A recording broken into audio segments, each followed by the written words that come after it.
হাসিনার পক্ষে কাজ করে যাচ্ছে উপদেষ্টা আসিফ ও নাহিদ।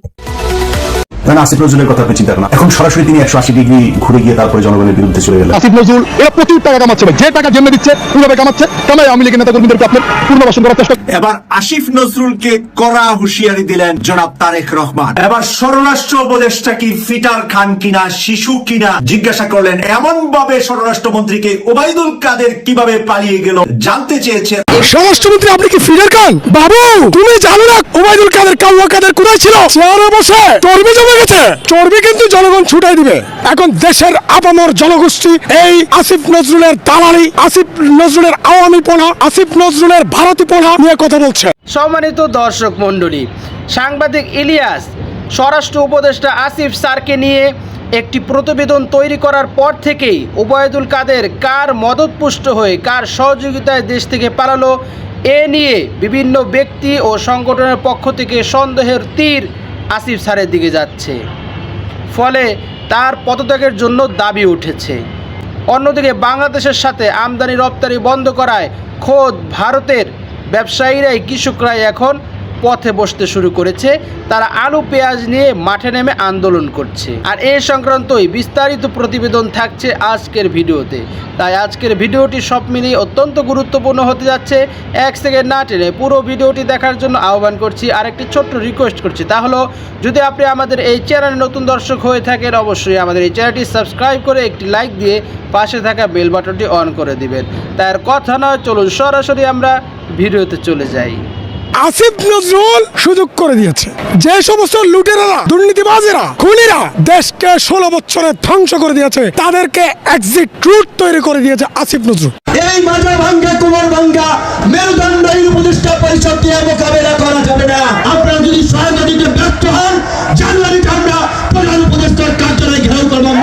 শক্ত হাতে সেই লোকগুলোকে দমন করতে হবে আপনাদের, শক্ত হাতে সেই লোকগুলোর বিরুদ্ধে আপনাদেরকে ব্যবস্থা নিতে হবে। কেন নিতে হবে, কেন আপনাদেরকে এই কথাটি বলছি? অনেক ষড়যন্ত্র শুরু হয়েছে, যেটি হচ্ছে বাংলাদেশের বিরুদ্ধে, বাংলাদেশের স্বাধীনতার বিরুদ্ধে, সার্বভৌমত্বের বিরুদ্ধেও ষড়যন্ত্র অব্যাহত রয়েছে, থেমে যায়নি। স্বৈরাচার পালিয়ে গেছে, স্বৈরাচারের মাথা পালিয়ে গিয়েছে, কিছু কিছু ছোট ছোট মাথাও পালিয়ে গিয়েছে, কিন্তু লেজ শরীরের অনেকাংশ অবশিষ্ট রয়ে গিয়েছে। তারা কিন্তু ভিতরে ভিতরে ষড়যন্ত্র করছে। কাজে আপনাদেরকে এই ব্যাপারে অ্যালার্ট থাকতে হবে। ষড়যন্ত্রের অংশ হিসাবে আমাদের ভিতরে অনেক এজেন্ট ঢুকিয়ে দিয়েছে, এইগুলা ব্যাপারেও আমাদেরকে অ্যালার্ট থাকতে হবে। আসিফ নজরুল স্যার, আপনাকে এখানে বসিয়েছি আমরা, স্বরাষ্ট্র উপদেষ্টা মহোদয়, আপনাকে আমরা এখানে বসিয়েছি, ছাত্র জনতা বসিয়েছে, এ দেশের জনগণ বসিয়েছে আপনাকে, আপনাকে অন্য কেউ বসাই নেই। শেখ হাসিনার দাবিদারি করার জন্য আপনাকে এখানে বসানো হয় নাই। আলুর যে দাম কৃষকরা পাচ্ছে না, 2.5 টাকা 3 টাকা করে তারা হচ্ছে ফসলের দাম পাচ্ছে, ফলে কৃষকের আত্মহত্যা ইতিমধ্যেই শুরু। বাংলাদেশের রপ্তানি বন্ধ হওয়ায় এভাবেই বস্তায় বস্তায় আলু ও পেঁয়াজ রাস্তায় ফেলে বিক্ষোভ করছে ভারতীয় কৃষকেরা। সাথে সাথে বিজেপি নেতা শুভেন্দুর বিরুদ্ধে আন্দোলনে নেমেছে ভারতের কৃষকেরা। পার্লামেন্ট চত্বরেই চলল দুপক্ষের হাতাহাতি কিল ঘুষি। পায়ের মধ্যে বাড়ি দিয়েছে, মাংস ফাইটার তো রক্ত বেরিয়েছে, এরপর হাড্ডি বেরিয়ে এর ভিতর থেকে ক্যালসিয়াম বেরিয়েছে, ওটা পর্যন্ত দেখছি। আলুর যে দাম কৃষকরা পাচ্ছে না, 2.5 টাকা 3 টাকা করে তারা হচ্ছে ফসলের দাম পাচ্ছে, ফলে কৃষকের আত্মহত্যা ইতিমধ্যেই শুরু হয়ে গেছে বিভিন্ন জেলাগুলোতে। স্বাধীনতার পর দ্বিতীয়বারের মতো পাকিস্তানের করাচি থেকে কন্টেইনার বহনকারী জাহাজ সরাসরি এসে ভিড়েছে চট্টগ্রাম বন্দরে। স্যার, আপনি নিশ্চয়ই জানেন যে আজকেও একটা জাহাজ এসে ভিড়েছে চিটাগাঙে করাচি থেকে, এবং সেটা অত্যন্ত দ্রুত গতিতে এসেছে, কারণ মালপত্র বোঝাই করে জাহাজ। এটা আপনাদের অভিজ্ঞতা, কাজের ক্ষেত্রে আপনারা দেখেছেন যে অত দ্রুত মালপত্র বোঝাই করা কোনো জাহাজ এক দেশ থেকে আরেক দেশে আসে না। পাকিস্তানের করাচি থেকে চট্টগ্রামে একটি জাহাজ, আর সেই জাহাজ নিয়ে দারুণ টেনশন ভারতের। প্রথমবার যখন এসছে তখন, এখন আরেকটি জাহাজ এসছে, টেনশনের তাদের শেষ নেই। এবার খেলা জমে গেছে। একদিকে করাচি থেকে নতুন করে প্রায় 1000 কন্টেইনার পণ্য নিয়ে চট্টগ্রাম বন্দরে ভিড়েছে বিশাল এক জাহাজ। অন্যদিকে বাংলাদেশে রপ্তানি করতে না পারায় খেতেই পচে নষ্ট হচ্ছে ভারতীয় পেঁয়াজ। তাতে ক্ষুব্ধ হয়ে স্বয়ং ভারতীয়রাই তাদের মলম বিক্রেতা ময়ূখ রঞ্জন ঘোষের বাড়ি ঘেরাও করেছে। ভারত থেকে বাংলাদেশ পেঁয়াজ না কেনার জন্য দেশটির কৃষকরা ময়ূখ রঞ্জন ঘোষকে দায় দিচ্ছে। সব মিলে আসলে কি ঘটছে? পাকিস্তান থেকে এবার কি কি পণ্য এলো, ডক্টর ইউনূস কেন ভারত থেকে পেঁয়াজ কেনা বন্ধ করলো, বিস্তারিত থাকছে। এবার চিনি আলুসহ শিল্পের কাঁচামাল নিয়ে আবারও চট্টগ্রাম বন্দরে এলো পাকিস্তানের জাহাজ।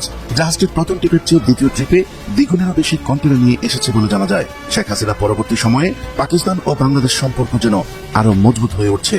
এর আগে নিয়ে আসে পেঁয়াজ, এবার আলু, চিনি ও খনিজ পদার্থ, ডলোমাইট সহ অন্যান্য পণ্যের প্রায় 1056টি কন্টেনার নিয়ে হাজির হলো পাকিস্তানের জাহাজ।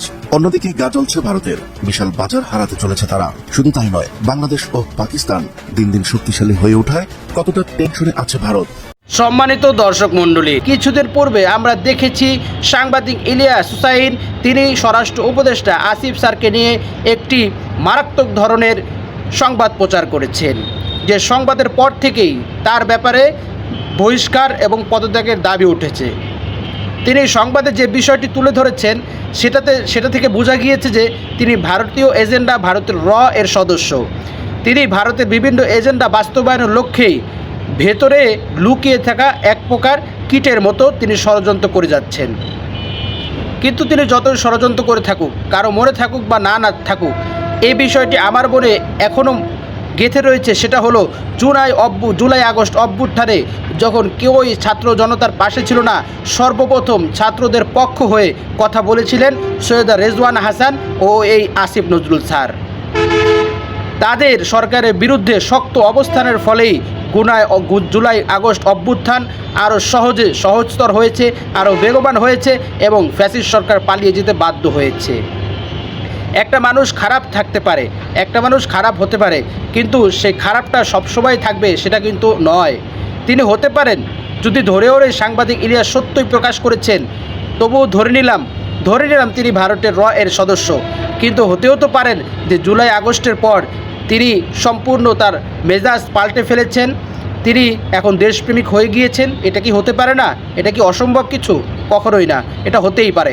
সুতরাং আমরা আমাদের স্বরাষ্ট্র উপদেষ্টার প্রতি ভালো ধারণাই পোষণ করি এবং এই ধারণা পোষণ করি যে তিনি অচিরেই আমাদের দেশকে উন্নত দেশের শিখরে, উন্নত পর্যায়ে নিয়ে যাওয়ার জন্য নিজের সর্বাত্মক চেষ্টা ব্যয় করবেন।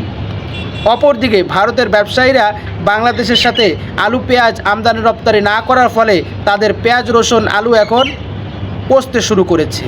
কেননা বাংলাদেশের সাথে আমদানি রপ্তানি বন্ধ করায় বাংলাদেশ অন্য উপায় খুঁজে নিয়েছে। বাংলাদেশ এখন পাকিস্তান, তুরস্ক, মালয়েশিয়া ইত্যাদি বিভিন্ন দেশ থেকে, যেটাকে D8 বলা হয়, অর্থাৎ ভারতের সাথে সম্পর্ক নষ্ট করেছে এমন 8টা দেশের সাথে বাংলাদেশ বিভিন্ন চুক্তিতে আবদ্ধ হয়ে এখন তাদের থেকে আমদানি রপ্তানি শুরু করে দিয়েছে।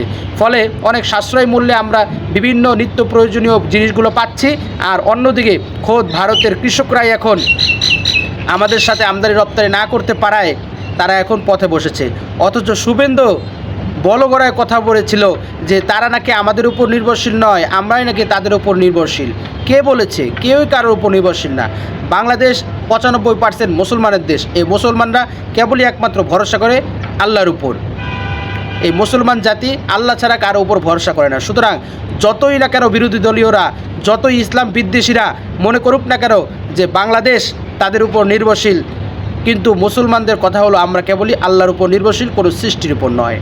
সম্মানিত দর্শক মণ্ডলী, আজকের এই ভিডিও সম্পর্কে আপনার কি মতামত? অবশ্যই আপনার সেই মূল্যবান মতটি আমাদের কমেন্টস বক্সে জানাবেন। আর আজকের ভিডিওটি যদি আপনার ভালো লেগে থাকে অবশ্যই ভিডিওটি একটি লাইক দিয়ে শেয়ার করে দিবেন। আজ এই পর্যন্ত সকলে ভালো থাকবেন, সুস্থ থাকবেন, নিরাপদ থাকবেন, এই আশা ব্যক্ত করে আজকের ভিডিও এখানেই শেষ করছি। আমিন ওয়া আখিরু দাওয়ানা আলহামদুলিল্লাহি রাব্বিল আলামিন। আসসালামু আলাইকুম ওয়া রাহমাতুল্লাহি ওয়া বারাকাতুহু।